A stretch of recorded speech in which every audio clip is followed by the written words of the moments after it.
فریدون فرخ فرشته نبود، ز مشک و ز عنبر سرشته نبود. به داد و دهش یافت این نیکویی، تو داد و دهش کن فریدون تویی. درود دوستان، کیارش هستم. با اولین اپیزود پادکست کیا مدیا در خدمتتون هستم. گاهی فکر میکنم انسان امروز بیشتر از هر زمان دیگه‌ای توی تاریخ بین صداها گم شده. صداهای زیاد، تصویرهای زیاد، خبرهای زیاد، حتی تحلیلهای زیاد و هزاران روایتی که هر روز از جلوی چشمامون رد میشن. ما توی دوره‌ای زندگی میکنیم که اگه فقط چند ساعت گوشیمون کنارمون نباشه حس میکنیم از دنیا عقب افتادیم. انگار جهان هر ثانیه داره سریعتر میره و انسان مدرن با یه ذهن خسته فقط سعی میکنه از این جریان جا نمونه. اما شاید سوال اصلی این باشه: واقعا داریم جهان رو میبینیم؟ یا فقط نسخه ای از جهان رو میبینیم که رسانه ها برامون ساختن؟ شاید 100 سال قبل آدم‌ها دنیا را از طریق سفر می‌شناختند، از طریق تجربه کردن واقعی و ملموس، از طریق دیدن واقعی. اما امروز بخش بزرگی از شناخت ما از دنیا از پشت صفحه‌ها اتفاق می‌افته. ما کشورها رو قبل از سفر توی اینستاگرام دیدیم. جنگ‌ها رو قبل از اینکه واقعا درکشون کنیم توی تیتر خبرها خوندیم. مسابقه ها رو قبل از اینکه بخواد شروع بشه هشتگ ها رو دنبال کردیم و حتی آدم ها رو قبل از ملاقات واقعی از روی تصویر و یا شبکه اجتماعی اونها قضاوت کردیم. رسانه دیگه فقط وسیله انتقال خبر نیست. رسانه تبدیل شده به بخشی از زندگی انسان، بخشی از حافظه، احساسات و حتی بخشی از هویت انسان امروز یه مسابقه فوتبال میتونه میلیون ها نفر رو همزمان خوشحال یا ناراحت کنه. یه فیلم سینمایی میتونه نگاه یک نسل رو تغییر بده. یه تصویر کوتاه میتونه جهان رو شوکه کنه و یک روایت میتونه آینده سیاسی یک کشور رو عوض کنه. برای همین دیگه نمیشه رسانه رو فقط به یه سرگرمی ساده تقلیل داد یا فقط حساب کرد که رسانه برای سرگرمی داره ساخته میشه. رسانه امروز یکی از قدرتمندترین نیروهای دنیاست. اگر نگیم قدرتمندترین نیروی دنیاست، که به عقیده من هست، الان قدرتمندترین نیرویی که در دنیای امروز وجود داره رسانه است. و شاید عجیبترین بخش ماجرا این باشه که خیلی از آدم‌ها بدون اینکه خودشون متوجه باشن هر روز دارن ازش تأثیر میگیرن. کودکی که ساعتها ویدئوهای کوتاه میبینه، نوجوانی که سالها رو از طریق شناخت جهان برای سریال ها داره سپری میکنه، جوانی که حس ارزشمند بودنش رو با تعداد بازدید و لایک صفحه اجتماعیش مقایسه میکنه. همه اونها بخشی از نسلی هستند که توی دل رسانه رشد کردن.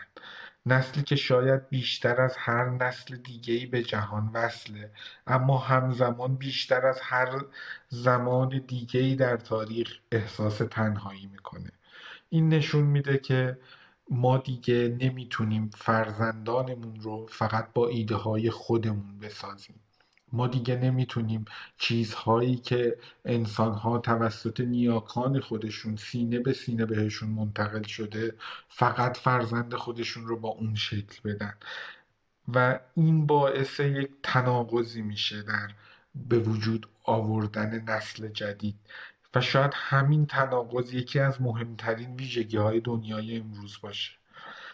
چنل ما دقیقا از دل همین سوال ها ساخته میشه، نه فقط برای حرف زدن درباره خبرها، برای تحلیل ها، مسابقه ها، در مورد فیلم ها، سفرهای مختلف، معرفی شهرهای مختلف، بلکه برای فهمیدن اینکه چرا بعضی اتفاقها میتونن میلیاردها انسان رو به هم وصل کنن. چرا بعضی رویدادها فراتر از خودشون میرن و تبدیل میشن به بخشی از حافظه جمعی بشر. به عنوان مثال، چرا یه جام جهانی فوتبال میتونه چند هفته جهان رو متوقف کنه؟ چرا بعضی فیلم ها فقط فیلم نیستن و میتونن دنیا رو تکون بدن و تبدیل به گفتگوی عمومی بشن؟ چرا بعضی شهرها همیشه توی ذهن افراد شبیه رویاها به نظر میرسن؟ چرا بعضی تصویرها سالها توی ذهن آدمها میمونن؟ شاید چون انسان بیشتر از هر چیزی که فکر میکنه با روایت داره زندگی میکنه. ما فقط با واقعیت زندگی نمیکنیم، ما با داستانهایی داریم زندگی میکنیم که درباره واقعیت ساخته میشن و این داستانها امروز بیشتر از هر زمان دیگه‌ای توسط رسانه شکل میگیرن. اگر دقت کنیم حتی خیلی از احساسات روزمره‌مون هم از دل رسانه رد میشن. گاهی صبح رو با یک خبر خوب یا یک خبر بد از جنگ یا یک صلح شروع میکنیم.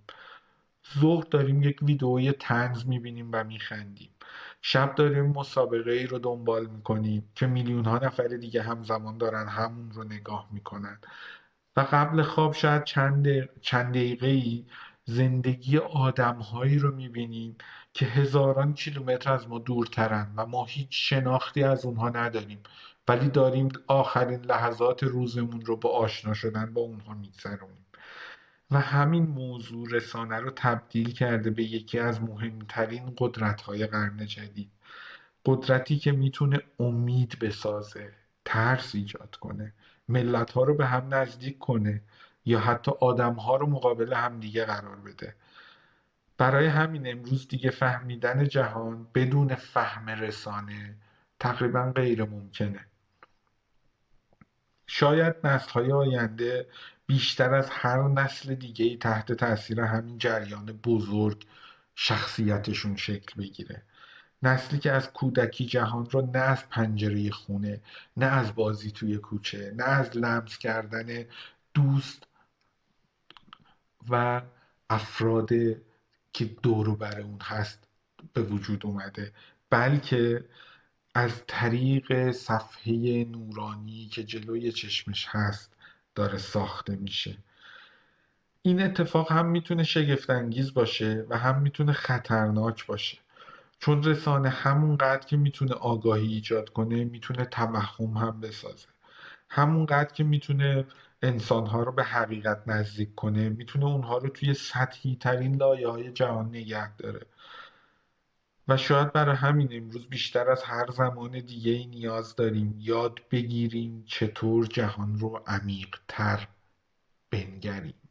نه فقط سریعتر و نه فقط هیجانی‌تر، بلکه عمیق‌تر. موضوع اصلی اینه، عمیق‌تر.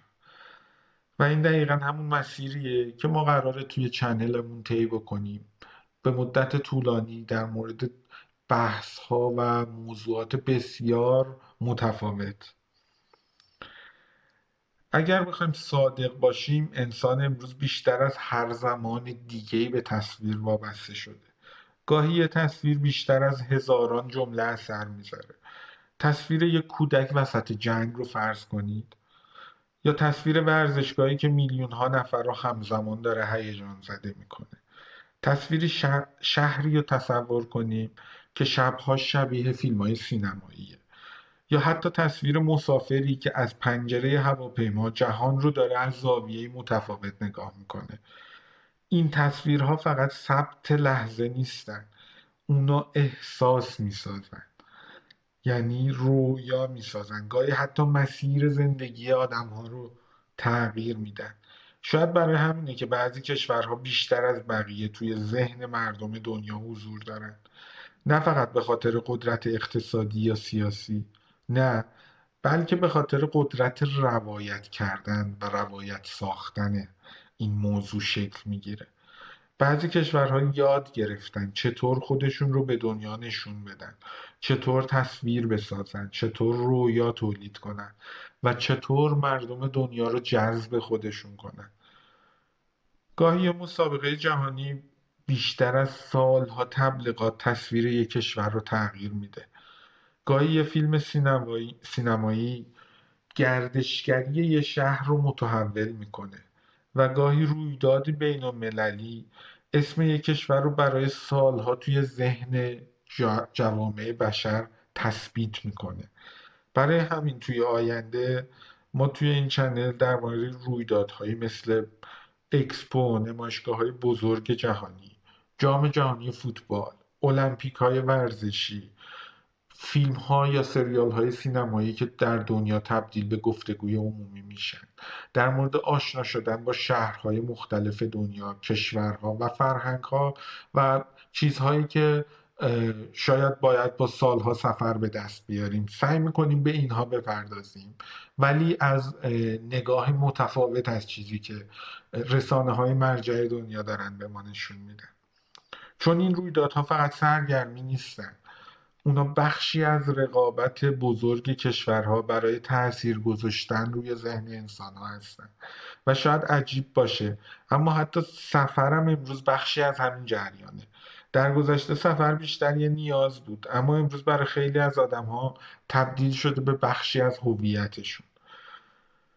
آدم‌ها دیگه فقط سفر نمی‌کنن که جابجا بشن. اونا سفر می‌کنن تا تجربه کنن، تا روایت بسازن، تا تصویر خلق کنن و گاهی حتی برای اینکه مدتی از زندگی روزمره‌شون بخوان فرار کنن به سفر میرن. برای همین امروز فرودگاه‌ها، ایرلاین‌ها، هتل‌ها، شهرهای توریستی، اقامتگاه، حتی نوع هواپیماها بیشتر از گذشته اهمیت پیدا کرده، چون تجربه سفر دیگه فقط رسیدن به مقصد نیست، خود مسیر هم تبدیل شده به بخشی از تجربه، چیزی که دنبالش بشر میگرده. شاید کسی ساعتها درباره تفاوت پروازها تحقیق کنه یا درباره بهترین ایرلاینی که میخواد باهاش سفر کنه چندین روز زمان بگذاره، درباره اینکه راحت ترین صندلی که میتونه توی هواپیما داشته باشه کدومه، مدتهای زیادی توی مدیا تحقیق انجام بده. انسانی که بیشتر از هر زمان دیگه میخواد جهان رو تجربه کنه، ولی با وسایل و دیدگاه‌های جدید، چیزهایی که در تاریخ دیدگاه انسان وجود نداشته همچین چیزی. و دقیقا به همین دلیل این اتفاقات باعث میشه که بتونه اون آینده خودش رو متفاوت رقم بزنه. ما توی چنلمون سعی میکنیم در مورد این موضوعات با هم حرف بزنیم، اما نه صرفا به شکل تبلیغاتی یا سطحی، بلکه از زاویه‌ای عمیق، از زاویه‌ای که تجربه واقعی انسان هست. مثلا اینکه چرا بعضی شهرها حس آزادی میدن، چرا بعضی کشورها آدم رو خسته میکنن، چرا بعضی فرودگاه‌ها شبیه شهرهای آینده شدن، چرا بعضی سفرها نگاه آدم رو برای همیشه تغییر میده. شاید چون سفر فقط حرکت توی جغرافیا نیست، گاهی حرکت توی ذهن انسانه و این همون چیزیه که جهان امروز رو پیچیده تر و شاید جذابتر میکنه. همه چی به هم وصله. رسانه به سیاست وصل شده، سیاست به ورزش، ورزش به اقتصاد، اقتصاد به سفر، سفر به فرهنگ، فرهنگ به شبکه‌های اجتماعی. برای همین دیگه نمیشه هیچ چیزی رو جدا از بقیه موارد بررسی کرد. هیچ چیزی رو نمیتونی به تنهایی مورد نقد قرار بدی، چون همه چیز به هم متصل شده. وقتی یه جام جهانی فوتبال برگزار میشه، فقط فوتبال نیست، پشتش میلیاردها دلار سرمایه هست، رقابت بزرگ رسانه‌ای در موردش شکل میگیره، تصویرسازی کشورهاست که داره اونجا رقابت میکنه و احساسات میلیون ها انسانه که داره اون تجربه رو میسازه. وقتی یه سریال جهانی بسیار محبوب میشه، فقط سرگرمی نیست، بلکه نوع نگاه، سبک لباس، موسیقی، رفتار، حتی رویاهای یک نسل رو داره شکل میده و حتی شاید داره تغییر میده. و وقتی یه شهر ناگهان تبدیل میشه به مقصد محبوب جهان، پشتش فقط زیبایی نیست، بلکه سالها سرمایه گذاری رسانه‌ایه، سالها سرمایه گذاری فرهنگی و اقتصادی پشت این قضیه قرار داره که اون شهر به همچین مرتبه‌ای برسه. شاید یکی از مهمترین ویژگی‌های قرن جدید همین باشه، اینکه دیگه هیچ چیز فقط همون چیزی نیست که توی ظاهر دیده میشه. و شاید برای همین امروز بیشتر از هر زمان دیگه ای نیاز داریم جهان رو به صورت لایه به لایه ببینیم، نه فقط تیترها رو دنبال کنیم، نه فقط هر چیزی که معروف میشه و ما معنای پشت اونها رو ما ازش عبور میکنیم. و این دقیقا همون مسیریه که قراره توی این چنل آروم آروم با هم طی کنیم. شاید بعضیا بپرسن توی دنیایی که هزاران چنل و میلیون ها محتوا وجود داره چرا باید یه فضای جدید ساخته بشه؟ به عنوان مثال چنل ما. راستش برای من مسئله فقط تولید محتوا نیست. احساس میکنم جهان امروز بیشتر از هر زمان دیگه‌ای به فضاهایی نیاز داره که بشه توش کمی عمیق‌تر نگاه کرد. فضاهایی که فقط بر پایه هیجان لحظه‌ای ساخته نشده باشن. امروز خیلی از محتواها فقط برای چند ثانیه طراحی میشن. چند ثانیه برای جلب توجه، چند ثانیه برای شوکه کردن، یا چند ثانیه برای گرفتن یک کلیک یا زدن یک جرقه در ذهن شما و بعد بلافاصله فراموش میشن. اما بعضی موضوعات ارزش دارن که درباره‌شون مکث کنیم. مثلا اینکه چرا انسان‌ها اینقدر به رویدادهای بزرگ وابسته میشن. چرا وقتی یه چیزی مثل جام جهانی شروع میشه، حتی آدم‌هایی که فوتبال رو حرفه‌ای دنبال نمی‌کنن باز هم درگیر فضای اون مسابقات میشن. چرا مردم برای افتتاحیه المپیک ساعت‌ها منتظر میمونن؟ چرا بعضی فیلم‌ها تبدیل میشن به بخشی از خاطرات یک نسل؟ و چرا بعضی اتفاقات مهم جهانی احساسات میلیون‌ها نفر رو همزمان تغییر میدن؟ چرا اخبار یک جنگ میتونه کشورهایی که هیچ ارتباطی با اون جنگ ندارن رو روحیه جوامعشون رو تغییر بده؟ شاید چون انسان بیشتر از چیزی که تصور میکنه موجودی جمعیه، یک موجود ذاتاً اجتماعی. ما دوست داریم بخشی از یک تجربه مشترک باشیم. ما دوست داریم حس کنیم با میلیون ها آدم دیگه توی یه لحظه مشترک زندگی میکنیم. و شاید توی دنیایی که آدم ها روز به روز تنها تر شدن، این حس مشترک ارزش بیشتری پیدا میکنه. و شاید رسانه امروز یکی از مهمترین ابزارهای ساختن همین اتصاله. چون دولت‌ها، قدرت‌ها و حتی ثروتمندها و صاحبان این ثروت دنبال ساختن همچین چیزهایی هستن که بتونن از طریق اون این ارتباط جمعی رو ایجاد بکنن، نه فقط برای ساپورت کردن از افراد جامعه بشر، نه، برای اینکه نیاز دارن انسانها رو حفظ بکنن، برای اینکه نیاز دارن انسانها رو شکل بدن. البته مسلم این اتصالی که به وجود میاد همیشه مثبت نیست. رسانه همونقدر که میتونه آدمها رو به هم نزدیک کنه، میتونه اونها رو خشمگین، ترسو یا حتی از همدیگه جدا کنه. تمام این شرایط رو رسانه میتونه شکل بده. یه خبر میتونه بازارهای مالی دنیا رو تغییر بده. یه تصویر میتونه موجی از احساسات ایجاد کنه و یه روایت اشتباه میتونه ذهن میلیون ها نفر رو در مورد اون موضوع منحرف کنه. برای همین قدرت رسانه فقط توی سرعتش نیست، قدرت اصلیش توی شکل دادن به احساسات ذهن مخاطب خودشه. شاید نسل آینده بیشتر از هر نسل دیگه‌ای درگیر همین جنگ روایت ها باشه. نسلی که از کودکی بین الگوریتم ها داره بزرگ میشه. نسلی که قبل از تجربه واقعی تصویرها رو میبینه و قبل از فکر کردن با حجم عظیمی از محتوا روبرو میشه. برای همین امروز دیگه فقط سواد خوندن و نوشتن کافی نیست. شاید انسان مدرن بیشتر از هر چیزی به سواد رسانه‌ای نیاز داره.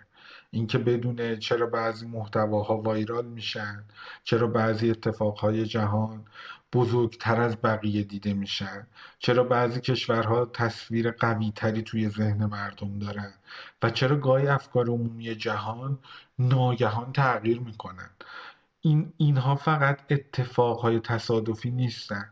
پشت خیلی از اونها رسانه، سرمایه، تکنولوژی، روانشناسی جمعی و قدرت روایت پردازیه که سالهای سال برای اونها تلاش شده، تحقیق شده و تونسته اون قدرت رو به اونها برسونه. دقیقا برای همین چنل ما سعی میکنه فقط در مورد اتفاقات نباشه. اتفاقات رو بررسی میکنیم ولی برای فهمیدن اینکه چه چیزهایی اون اتفاقات رو داره میسازه، یا عامیانه تر بگیم پشت اون اتفاقات چه چیزهاییه. مثلا اگه داریم در مورد جام جهانی حرف میزنیم، فقط نتیجه بازی ها مهم نیست، بلکه مهمه چرا فوتبال تبدیل شده به محبوب ترین ورزش دنیا، چرا بعضی بازیکن‌ها یه شبه اسطوره مدرن بودن میشن، یا چرا مردم اینقدر احساساتشون رو به یه تیم یا یه کشور گره میزنن، چرا حتی آدم‌هایی که هیچ وقت ورزش حرفه‌ای نکردن باز هم با فوتبال گریه میکنن، میخندن یا فریاد میزنن. یا اگه درباره سفر حرف میزنیم، فقط معرفی یه شهر نیست کاری که ما داریم میکنیم، بلکه درباره اینه که چرا بعضی کشورها حس آرامش و امنیت میدن، چرا بعضی شهرها آدم رو هیجان زده میکنن، چرا گاهی یه سفر کوتاه میتونه نگاه آدم رو به ادامه زندگیش تغییر بده. و اگه درباره فیلم یا سریالی حرف میزنیم، فقط داستانی که توی اون فیلم و سریال بوده برای ما مهم نیست، بلکه این مهمه چرا بعضی آثار تبدیل به پدیده جهانی میشن، چرا بعضی شخصیت ها روی ذهن میلیون ها نفر اثر میگذارن و انسان ها ناخواسته با اونها همزاد پنداری میکنن، چرا صنعت سرگرمی امروز تبدیل شده به یکی از قدرتمندترین ابزارهای فرهنگی جهان. شاید همه اینها توی ظاهر موضوعات جداگانه‌ای باشه، اما توی عمق همه به یه چیز مشترک میرسن: شناخت انسان امروز. و شاید عجیبترین بخش ماجرا این باشه که با وجود تمام پیشرفت‌های جهان مدرن، انسان هنوز همون نیازهای قدیمی رو داره: نیاز به تعلق، نیاز به دیده شدن، نیاز به معنا، نیاز به هیجان و نیاز به اینکه حسی از بخش چیز بزرگتری بودن، چون اینها در ذات و در ریشه و دی ان ای انسان ها نهادینه است. هیچ چیزی نمیتونه اونها رو تغییر بده. شاید تکنولوژی تغییر کرده باشه، شکل زندگی عوض شده باشه، اما احساسات انسانی چون از ذات انسان میاد هیچ موقع نمیتونه تغییر کنه، فقط داره شکل داده میشه، وگرنه هیچ تغییری توی احساسات انسانها به وجود نیومده و همون احساسات قدیمی رو ما داریم در دنیای مدرن فقط تجربهشون میکنیم.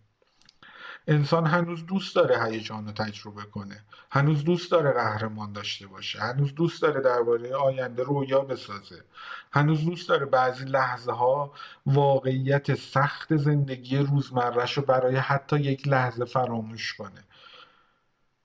شاید برای همین بعضی رویدادها اینقدر قدرت پیدا میکنن.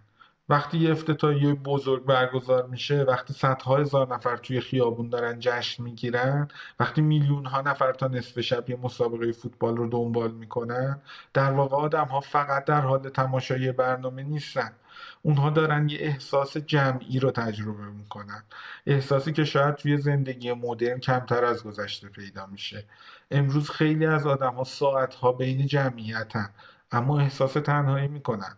شبکه‌های اجتماعی آدم‌ها رو به هم وصل کرده، اما گاهی فاصله روحی آدم‌ها رو که اندازه‌گیری میکنیم به کیلومترها رسیده و این باعث میشه که ما نتونیم یک نزدیکی واقعی رو بین افراد، بین انسان‌ها حس بکنیم. به عنوان مثال وقتی یه گل توی دقیقه آخر یک مسابقه فوتبال زده میشه، وقتی یه فیلم یک لحظه همه رو شوکه میکنه، یا وقتی یک خبر مهم اتفاق سیاسی توی دنیا وایرال میشه، جهان رو تحت تاثیر قرار میدن. میلیون ها نفر همزمان دارن در مورد اون موضوع فکر میکنن و حرف میزنن و این اتفاق توی دنیای پراکنده امروز خیلی قدرتمنده. برای همین رسانه دیگه فقط ابزار سرگرمی نیست، بلکه تبدیل شده بخشی از ساختار روانی و اجتماعی بشریت. امروز حتی اقتصاد جهانم وابسته به رسانه است. یه خبر میتونه ارزش شرکت‌ها و بورس‌های جهان رو به سرعت تغییر بده. یه ویدئو میتونه صنعت گردشگری یه کشور رو متحول کنه. یه رویداد جهانی میتونه میلیاردها دلار پول و سرمایه بین چندین کشور جابجا کنه. مثلا وقتی در مورد سفر حرف میزنیم، فقط در مورد تفریح صحبت نمی کنیم. پشت صنعت سفر رسانه وجود داره، تبلیغات وجود داره، تصویرسازی وجود داره و رقابت شدید کشورها برای جذب نگاه مردم جهان. بعضی کشورها سالها سرمایه گذاری میکنن تا تبدیل بشن به مقصد رویایی آدمها. بعضی شهرها فقط با چند فیلم و سریال ناگهان محبوب میشن. بعضی ایرلاین ها فقط با تجربه متفاوت پرواز تبدیل میشن به یک برند جهانی. بعضی هتل ها بیشتر از اینکه یه محل اقامت باشن تبدیل میشن به بخشی از تجربه سفر که انسان ها در مورد اون قسمت از تجربهشون بیشتر از بقیه موارد صحبت میکنن. و اینها فقط تجارت نیست، اینها بخشی از فرهنگ جدید جهانه، فرهنگی که توش تجربه کردن اهمیت بیشتری پیدا کرده. برای همین توی آینده وقتی در مورد ایرلاین ها یا هتل ها یا امثال این صحبت میکنیم، یه اطلاعات ساده قرار نیست با هم مبادله کنیم، بلکه تلاش میکنیم بفهمیم چرا بعضی تجربه ها برای آدم ها خاص میشن، چرا بعضی پروازها به مسافرشون احساس لوکس بودن میدن، چرا بعضی شهرها اون حس آزادی رو فرقی نمیکنه شما از کدوم کشور یا از چه فرهنگی اومده باشید، وقتی واردش میشید دقیقا اون حس رو به شما القا میکنه اون شهر. چرا بعضی شهرها توی ذهن مردم جهان تبدیل میشن به جایی که باید رویاهاشون رو اونجا بسازن؟ چون در نهایت انسان فقط دنبال مکان نیست، دنبال اون احساسه که باید اونجا حسش بکنه و اونها به وسیله احساسات فردی ما توی ذهن ما داره ساخته میشه. و شاید تمام صنعت رسانه و سرگرمی امروز بیشتر از هر چیزی صنعت ساختن احساسه. احساس هیجان، تعلق، رویا، ترس، امید و هزاران احساس دیگه که دائما داره توسط رسانه ساخته میشه. شاید مهمترین سوال این باشه توی جهانی که هر روز هزاران احساس مصنوعی تولید میشه، انسان چطور میتونه خودش رو گم نکنه؟ چطور میتونه بین این حجم عظیم محتوا هنوز مستقل فکر کنه؟ چطور میتونه فقط مصرف کننده روایت ها نباشه؟ چطور میتونیم جهان رو کمی واقعی تر نگاه کنیم؟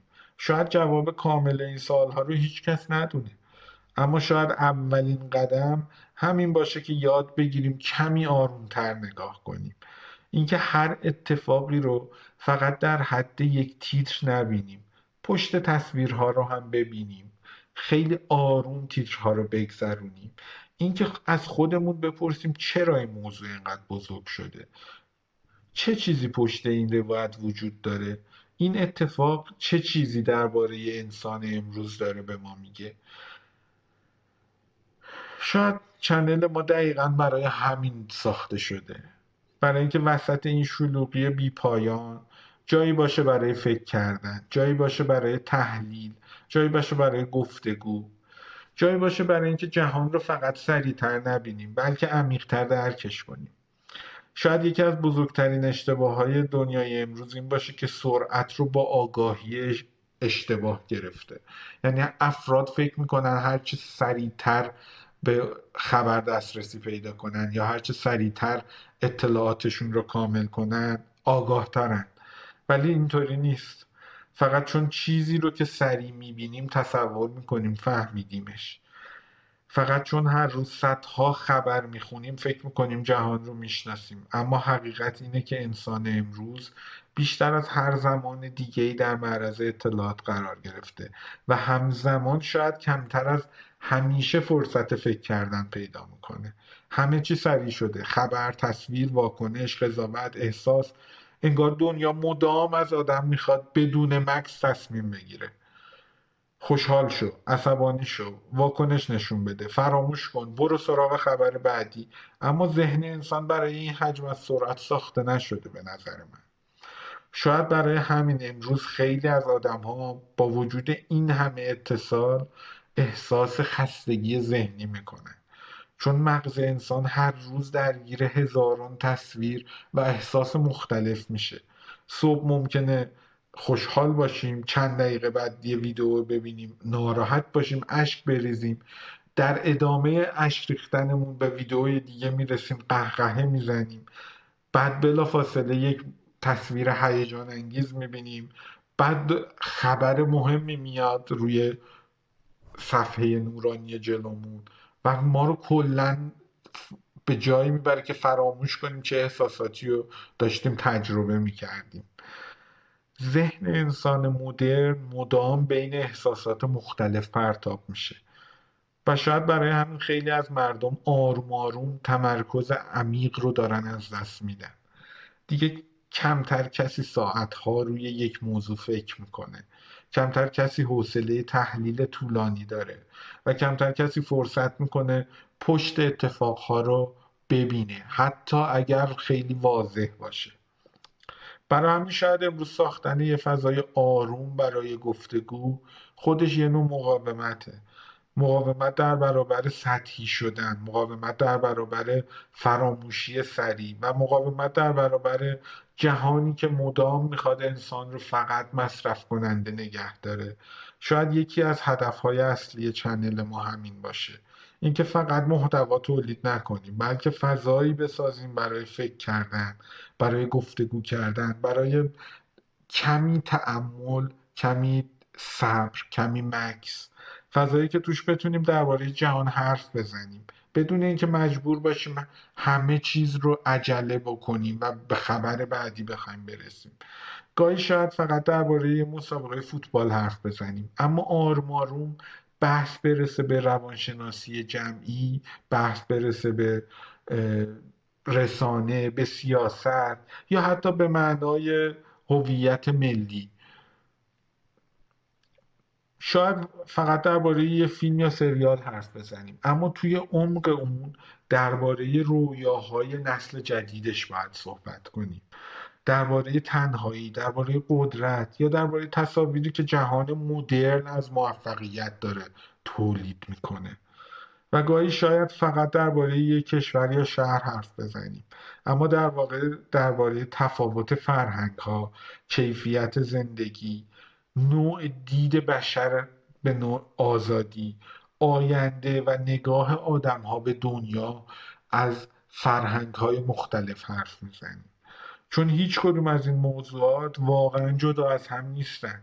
امروز جهان بیشتر از هر زمان دیگه‌ای به هم وصله. اینو بارها توی این اپیزود تکرار کردم، چون هیچ چیزی دیگه نمیتونه بین اتفاقات دنیا خط کشی ایجاد کنه که موضوعات رو کاملا خیلی تمیز از هم دیگه جدا بکنه. برای همین چنل ما قرار نیست وقتی ورزشی صحبت میکنه فقط در مورد ورزش باشه. اگه در مورد سینما صحبت میکنیم فقط یک آدم سینمایی باشیم، یا در مورد سفر، یا در مورد سیاست، یا در مورد رویدادهای بزرگ اجتماعی، در مورد هر چیزی که صحبت میکنیم قرار ترکیبی باشه از تمام چیزهایی که جهان امروز رو میسازه. البته نه به شکل پراکنده و بی‌هویت، بلکه با یک نگاه مشترک، شناخت انسان معاصر و جهانی که توش داریم زندگی میکنیم. و شاید مهمترین بخش این مسیر همراهی مخاطبا باشه، چون خیلی از ایده های آینده از دل گفتگوهایی که بین ما به وجود میاد بیرون میاد. ممکنه یه شب هزاران نفر درباره یه مسابقه حرف بزنن، شب بعد درباره یک فیلم صحبت کنن، هفته بعد درباره کشوری که ناگهان توجه دنیا رو جلب کرده حرف بزنن و همین گفتگوها آروم آروم هویت واقعی چنل ما رو تشکیل میده و این فضا رو برای ما میسازه. فضایی که فقط برای تماشا نیست بلکه برای مشارکته، برای اینکه آدم ها فقط شنونده نباشن بلکه فکر کنن، تعمق کنن، تحلیل کنن، حتی گاهی زاویه نگاه همدیگر رو تغییر بدن. شاید در نهایت مهمترین چیزی که رسانه میتونه به انسان بده فقط اطلاعات نباشه بلکه امکان دیده شدن جهان از زاویه های دیگه هم باشه، کاری که رسانه های مستقل شاید وظیفه‌شون امروز انجام بدن. اگه انسان بتونه جهان را از زاویه های مختلف ببینه یا حتی بگیم از زاویه های بیشتری حداقل ببینه، کمتر دچار تعصب، نفرت یا نوعی قضاوت عجولانه میشه. شاید یاد بگیره قبل از واکنش فکر کنه، قبل از اینکه بخواد چیزی رو قضاوت کنه سوال بپرسه و قبل از اینکه هر روایتی رو بخوایم بپذیریم کمی عمیق‌تر بهش نگاه کنیم. اگه این اتفاق بیفته شاید رسانه به جای اینکه فقط ابزار هیجان و سرگرمی و تب... تبدیل ذهن انسان به اه، ماشین تولید چیزی به اسم ثروت باشه، بتونه این حجم عظیم تصاویر رو برای ساختن انسانی مورد نیاز آینده، چیزی که بتونه نسل‌های آینده رو ما باهاش تربیت بکنیم، این باید جایی باشه که ما بهش برسیم. چون اگر از اون غافل بشیم بزرگترین چیزی که اه، اندوخته بشر طی قرن‌ها بوده رو از دست خواهیم داد. چیزی که خطر اصلی برای به وجود آوردن زندگی های انسانی در آینده است. گاهی آدم ها ساعت ها ویدئویی یه سفر رو میبینن اما مدت هاست خودشون سفر واقعی نرفتن. درباره ده ها کشور اطلاعات دارن اما شاید حتی فرصت نکردن چند ساعت بدون تلفن همراه فقط به زندگی اطرافشون نگاه کنن. این تناقض عجیبیه که جهان مدرن رو ساخته. ما بیشتر از هر نسل دیگه‌ای جهان رو می‌بینیم اما شاید کمتر از گذشته جهان رو لمس می‌کنیم و این میتونه بسیار خطرناک باشه. شاید امروز بیشتر از هر زمان دیگه‌ای لازمه بین دیدن و فهمیدن تفاوت قائل بشیم. این که فقط چون تصویری رو داریم از یک کشور به عنوان مثال میبینیم این به این معنی نیست که اون کشور رو میشناسیم. فقط چون اخبار یه بحران رو دنبال کردیم به این معنی نیست که عمق اون بحران رو داریم میفهمیم. فقط چون در مورد رویدادهای جهانی داریم هیجان زده میشیم این به این معنی نیست که دنیا به جای هیجان انگیز تبدیل شده. اینها احتیاج به کمی مکث کردن داره، کمی فکر کردن داره که بتونیم بدونیم این اتفاقات برای چی داره به وجود میاد یا چرا این حس رو توی ما به وجود آورده. شاید یکی از دلایل ساختن این فضا همین باشه که ما بتونیم این کار رو با همدیگه انجام بدیم، با همدیگه گفتگو کنیم در مورد این موضوع. اینکه بتونیم گاهی از سرعت بی پایان دنیا فاصله بگیریم و شاید بتونیم حداقل کمی پدال ترمز رو فشار بدیم، چند دقیقه بشینیم فکر کنیم، از خودمون بپرسیم چرا این اتفاقها برای آدما مهم شده، چرا این تصاویر میلیون ها آدم رو داره تحت تاثیر قرار میده، این موضوع چه چیزی درباره جهان امروز داره به ما میگه. شاید جواب بعضی از این سوالها ساده نباشه اما همین پرسیدن خودش آغاز فهمیدنه. شاید دقیقا برای همین روندهای رویدادهای جهانیه که اینقدر باید بهش پرداخته بشه، ولی نه به عنوان خبر زدن، نه به عنوان تیتر زدن و سریع و پیوسته جلو رفتن و اجازه ندادن به تفکر کردن. ما دوست داریم جور دیگه ای نگاه بکنیم. دوست داریم اون پنجره هایی که به روی ذهنمون بسته شده رو باز نگه داریم، چون اون پنجره ها توی ذهن بشریت وجود داشته. نباید اجازه بدیم اینها حذف بشه و بسته بشه. به عنوان مثال، وقتی میلیاردها نفر جام جهانی رو دنبال میکنن، فقط فوتبال نمیبینن. اونا هیجان رو دارن تجربه میکنن، حس تعلق پیدا میکنن، غرور ملی رو احساس میکنن و برای لحظاتی بخشی از یک تجربه مشترک جهانی رو حس میکنن.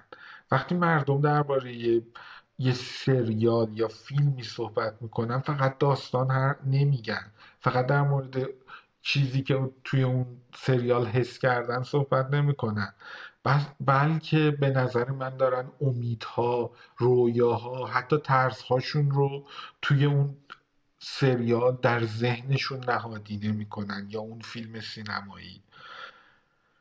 برای همین ما سعی میکنیم توی آینده چنلمون در مورد هر موضوعی که بررسی بشه فقط از سطح نگاه نکنیم.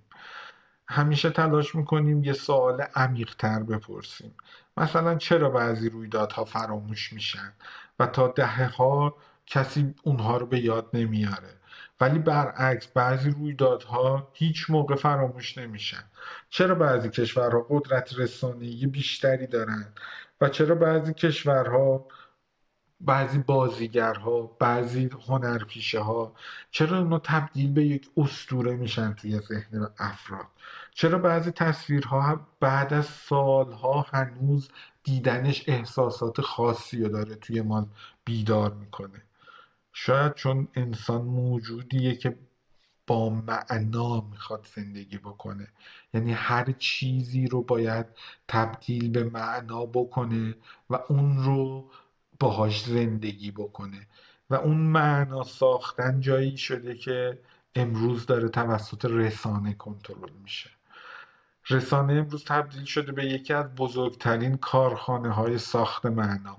کارخانه‌ای که هر روز قهرمان میسازه، دشمن میسازه، رویا میفروشه، ترس تولید میکنه، حتی تعریف خوشبختی رو تغییر میده. برای همین فهم رسانه فقط برای خبرنگارها یا تولید کننده های محتوا مهم نیست، بلکه هر انسانی به عنوان داشتن سواد باید سواد رسانه یاد بگیره امروز.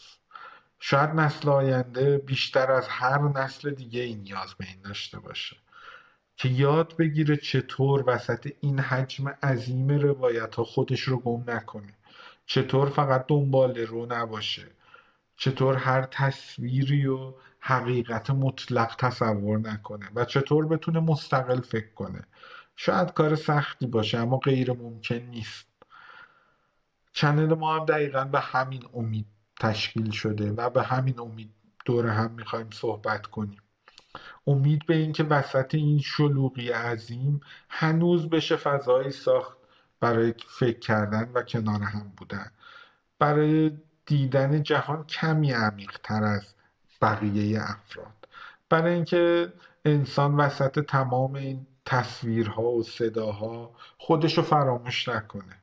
یادش باشه ذات انسانی چیه، یادش باشه در نهایت مهمترین چیزی که انسان امروز بهش نیاز داره اطلاعات نیست، بلکه درک بیشتره. چون اطلاعات امروز همه جا هست، ولی اون درکه که شکل میده به شخصیت آدم ها، درکه که میتونه جامعه آینده رو بسازه. با چند ثانیه جستجو راحت میشه در مورد هر چیزی که شما بخواید اطلاعات به دست بیارید. در مورد کشوری رو میخواید بدونید، اخبار روز رو میخواید بدونید، هر موضوعی رو شما بخواید بدونید بسیار ساده با چند ثانیه جستجو به دست میارید.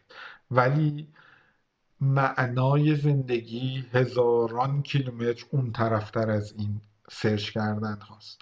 اون چیزیه که ما بهش میگیم درک، چیزی که از اون اطلاعاتی که شما با اون سرچ به دست میارید باید بتونید درک بسازید، نه اینکه اون اطلاعات به صورت خام در ذهن شما حک بشه و بشیم به عنوان کسی که مثل خمیر دارن برای ما ذهنمون رو تعریف میکنن و بهش شکل میدن.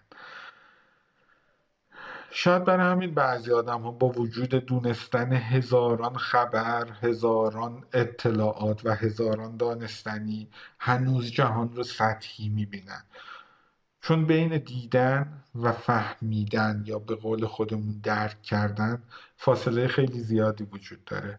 شاید تمام تلاش چنل ما هم این باشه که این فاصله رو کم کنیم، حداقل در سطح فکری خودمون و در حد توان خودمون.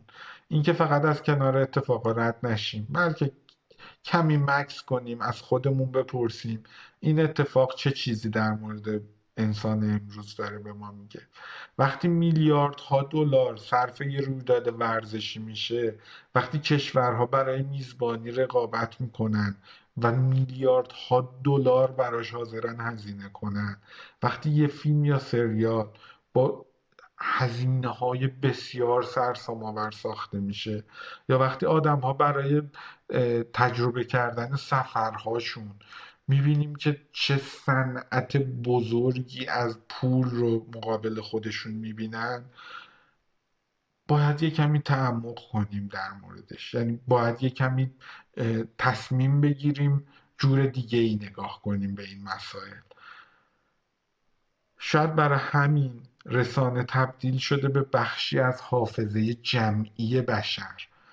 یعنی نسل‌ها رویدادهای تاریخی رو نه از طریق حضور واقعی بلکه از طریق تصویرها دارن به یاد میارن.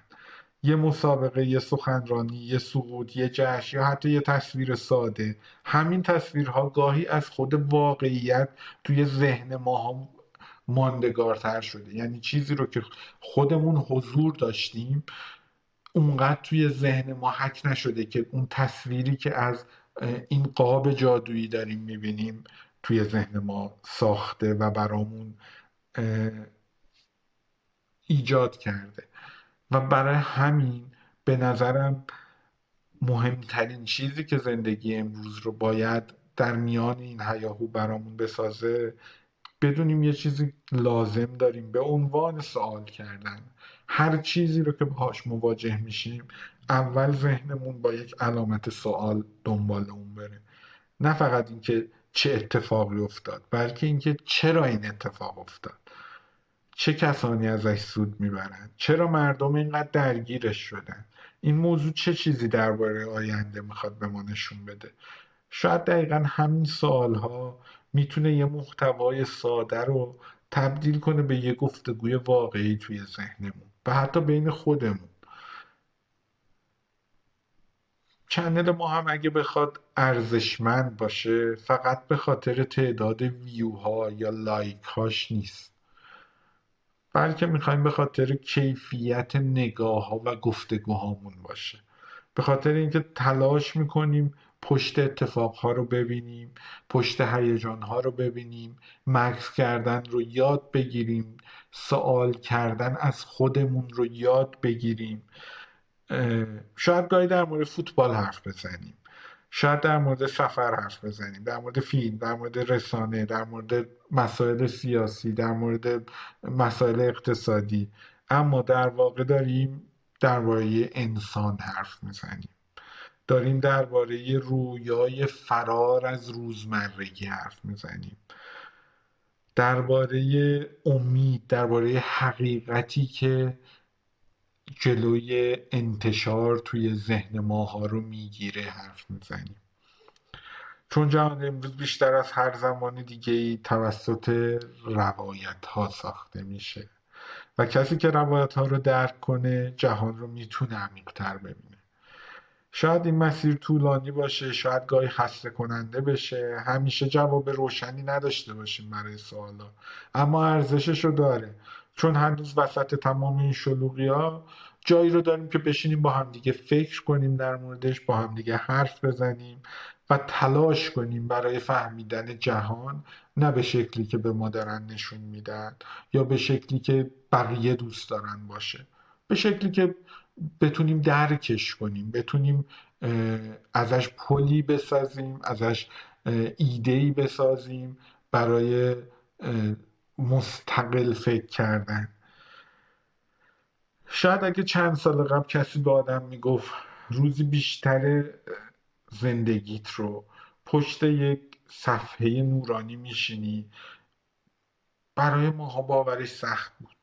اینکه آدما بتونن ساعتها پشت یه صفحه کوچیک بشینن و با آدمای اون طرف دنیا صحبت کنن، مسابقه ای رو به عنوان مثال همزمان میلیاردها انسان همزمان تماشا کنن، اصلا یک چیزیه که برای ما تبدیل شده به روزمرگی، ولی خیلی به سالهای دور نمیخواد بریم، ما به یک قرن هم نمیخواد بریم عقب‌تر، همچین چیزی برای انسان باورپذیر نبوده، اما امروز این به یک زندگی روزمره انسان ها تبدیل شده.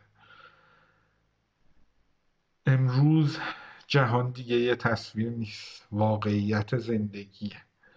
شاید مسئله اصلی این نباشه که این تغییراتی که به وجود اومده خوبه یا بده، شاید مسئله مهمتر اینه که چقدر باید این تغییرات رو بفهمیم، چقدر میتونیم وسط این حجم روایت ها خودمون هم فکر کنیم، چقدر میتونیم خودمون هم انتخاب کنیم. این هم خیلی مهمه، چیزی که واقعا ارزش توجه رو داره، و چقدر میتونیم فراتر از هیجانهای لحظه‌ای معنای واقعی اون چیزی که داره برای ما هیجان رو میسازه هم درک کنیم. بازم میگم شاید هیچ کس جواب کاملی برای این سوالها نداشته باشه، شاید هیچ کس نتونه بگه که، و قطعا من هم ندارم، و شاید هیچ کس نتونه بگه که شاید اصلا دلیل به وجود آمدن همچین مسیری چه چیزهایی بوده، چون یک شبه نبوده، یک تصمیم گیری نبوده، اینها چیزهایی بوده که کم کم شکل گرفته و انسان یاد گرفته که به چه صورت این کار رو انجام بده. ولی اینکه همه با هم سعی کنیم سوال بپرسیم، با هم دیگه تحلیل کنیم، تلاش کنیم جهان رو کمی عمیق‌تر ببینیم، نه از موضع دونستن مطلق، بلکه از موضع کنجکاوی، برای اینکه فقط بخوایم کنجکاو باشیم، برای اینکه یاد بگیریم چطوری زیباترین ویژگی های انسان رو بین این رویدادها پیدا کنیم. همچین چیزی باعث میشه که دوست داشته باشیم سفر کنیم، دوست داشته باشیم کشف کنیم، دوست داشته باشیم خودمون داستان بسازیم، دوست داشته باشیم خودمون ایده های بزرگ خلق کنیم. و شاید تمام این رویدادهای بزرگی که امروز دربارشون حرف میزنیم در نهایت از همین ویژگی های ساده به وجود اومده باشن، کنجکاوی انسان برای فهمیدن، برای درک کردن، برای ساختن. ما هم قرار آروم آروم وارد لایه‌های عمیق‌تری بشیم در آینده، گاهی در مورد فوتبال، گاهی درباره سینما، گاهی درباره سفر، گاهی و امثال اینها که دائما دارم تکرار میکنم. میخوام بدونید که به چه موضوعاتی میپردازیم.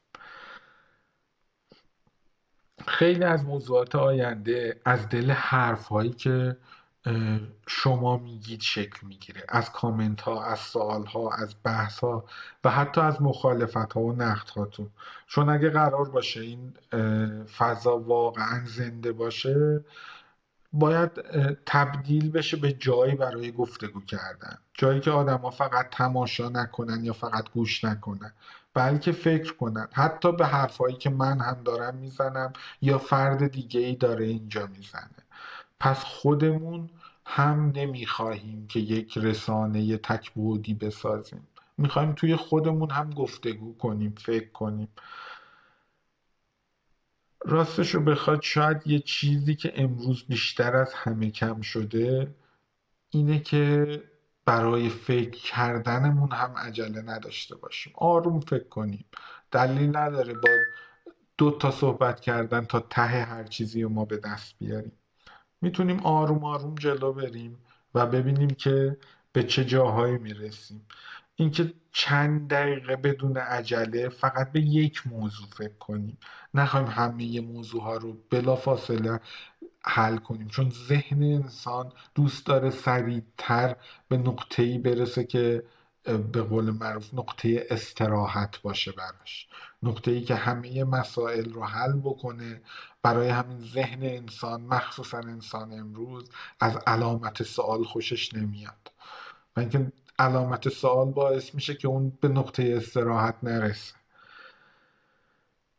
در هر صورت این تازه شروع مسیره، فعلا اول راهیم. شاید خیلی چیزها توی آینده تغییر کنه، شاید موضوعات رو گسترده تر کنیم، شاید این فضا رو بزرگتر کنیم و شاید یه روز آدم های زیادی از کشورهای مختلف توی همین گفتگوها کنار هم قرار بگیریم. اما مهمترین چیز همون احساسیه که باید داشته باشیم، همون احساسی که ما داریم به عنوان انسانیت بهش نگاه میکنیم. چیزی که در تمام این تلاطم ها و این حرفایی که زدیم در مورد پیدا کردن ذات انسان در وسط این هیاهوها میگردیم. اما مهمترین چیز اینه که بتونیم با همدیگه قدرت گفتگو و فکر کردن دست جمعی داشته باشیم. این رو من به عنوان مهمترین اصل این داستان میدونم و اگه شما هم تا اینجای مسیر همراه شدین واقعا خوشحالم که حداقل شاید همفکری وجود داشته که تا اینجا تونستید گوش بدید یا تونستید تحمل کنید. امیدوارم توی قسمت بعدی گفتگوهای جالبتر، عمیقتر و کمی متفاوتتر داشته باشیم، چون توی این قسمت سعی داشتم فقط دنیای فکری و به مسائلی که در آینده قراره بهش پرداخته بشه رو بگم. توی قسمت بعد بیشتر درباره این حرف میزنیم که چرا انسان امروز انقدر به رسانه، به رویدادهای جهانی و حتی به سفر وابسته است. سفر منتها از نوع تصویریش، و اینکه این وابستگی چه چیزی درباره دنیای مدرن میخواد به ما بگه. پس فعلا مراقب ذهنتون باشید، گاهی وسط این همه شلوغی کمی مکث کنید. شاید بعضی از مهمترین حقیقتهای جهان رو فقط توی اون لحظه مکث کردن، توی اون لحظه آرامش به راحتی بتونید پیدا کنید. و قبل از اینکه این قسمت تموم شه، شاید بد نباشه یه چیزی رو خیلی صادقانه بگم. این چنل قرار نیست ادعا کنه جواب همه سوالها رو میدونه. قرار نیست بگیم ما حقیقت مطلقیم و از پشت پرده یا پشت وقایع همه چیز خبر داریم. فقط قراره از زاویه‌ای متفاوت و از زاویه‌هایی غیر از زاویه مشخص شده به مسائل نگاه کنیم. اتفاقا فکر میکنم یکی از مشکلات بزرگ جهان امروز همینه که این مسئله رو ذهنها حاضر نیست قبول کنه. اینکه خیلی یا بیشتر از اینکه بخوان حقیقت رو پیدا کنن فقط میخوان روایت خودشون رو ثابت کنن. اما شاید جهان خیلی پیچیده تر از اونی باشه که با چند تا کلمه ماها بتونیم در موردش صحبت کنیم. شاید برای فهمیدن بعضی چیزها باید بیشتر ببینیم، بیشتر بشنویم، مهمتر از اون، و بیشتر از این دوتا فکر بکنیم. گاهی حتی پذیرفتن همه این جواب ها هم برامون سخته، یعنی خودمون به جواب میرسیم با فکر کردن ولی پذیرشش برامون سخت میشه، چون احساس میکنیم اون نقطه ایمنی رو داره از ما دور میکنه. برای همین اگه قرار باشه این مسیر توی این چنل ما ارزشمند بشه و ما نمیخوایم فقط به خاطر تعداد ویو یا اه، گرفتن توجه صحبت بکنیم. ما دوست داریم افرادی که با هم فکر هستیم بتونیم با هم دیگه گفتگو کنیم، کیفیت گفتگوهامون مداوم بیشتر بشه، موضوعات رو بتونیم خودمون شکل بدیم و از یک مسیر شروع میکنیم و جلو میریم و مهمترین چیز اینه که این کار رو آروم آروم انجام میدیم. اینکه پشت هر موضوعی رو سعی کنیم پیدا کنیم. و راستش رو بخواد من فکر میکنم هنوز با وجود تمام مشکلات جهان جای جذابی برای کشف کردن و برای زندگی کردنه. هنوز اتفاقای بزرگی وجود دارن که میتونن آدمها رو کنار هم جمع کنن. هنوز فیلم هایی میشه ساخته بشه که آدم ها رو ساعت ها به فکر فرو ببره. هنوز میشه مسابقاتی برگزار بشه که میلیون ها نفر رو همزمان به هیجان واقعی برسونه. هنوز سفرهایی میتونید برید که وقتی واردش میشید حس کنید وارد یک داستان رویایی شدید. شاید همین امیدهای کوچکی که توی ذهنمون هنوز وجود داره یکی از دلیل‌های ادامه دادنمون باشه. اینکه با وجود تمام شلوغی‌ها هنوز بتونیم از جهان واقعا شگفت زده بشیم و اگه این حس هنوز زنده باشه میشه گفت انسان هنوز از بین نرفته و کاملا بین این حجم‌های تصویر و الگوریتم و امثال اینها هنوز گم نشده. پس اگه دوست داشتین توی قسمت بعدی کنار هم این مسیر رو جلو میریم و فکر میکنم برای قسمت اول همینجا نقطه خوبی باشه که اه، پایانش رو اعلام کنیم. ممنون که وقت گذاشتید، ممنون که تا این لحظه همراه بودین و امیدوارم توی این مسیر طولانی گفتگوهای خوبی داشته باشیم. تا قسمت بعد،